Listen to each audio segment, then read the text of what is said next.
రైతు సార్ నమస్కారం అండి. ఉప్పేడి విలేజ్ వెంకటారం మండలం ములుగు జిల్లాలో ఉన్నామండి. 2 ట్యాంకులకు డెమోగాను విక్టర్ కమిటీ వారి వైరస్ వేరు స్ప్రే చేయించామండి. అది ఎలాగున్నదో రైతు మాటలను తెలుసుకుందామండి. మీ పేరండి? తిరుపతి. ఎన్ని ఎకరాలు వేసారు? మొత్తం 5 ఎకరాలు. 5 ఎకరాలు వేసారు. వైరస్ వేరు డెమో కొట్టిన తర్వాత ఎలా ఉందండి తోట? పర్లేదు, బాగానే ఉన్నది. నాణ్యత ఏ విధంగా పనిచేసింది అంటారు? పర్లేదు, పురుగు పోయింది, మామూలుగా ముడత పోయింది. కాకపోతే ఒక్కొక్క కాడ పై ముడత లేదు, పురుగు కూడా పోయింది. పురుగు కూడా పోయిందా? మిగతా రైతులు వాడుకోవచ్చా? ముడత కూడా అక్కడ కూడా ఇచ్చిందండి. ఎలా ఉందో ఒకసారి చూడండి, ఒకసారి తోట ఎలా ఉందో. ఆ రోజు మీరు కొట్టేటప్పుడు బొబ్బరి ముడుతుండే ఈ చెట్టు.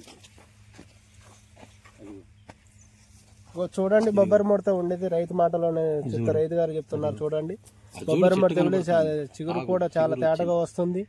పూత పింద కానీ మంచిగా పడింది, కాపు కూడా పడింది. చూడండి, 6 సార్లు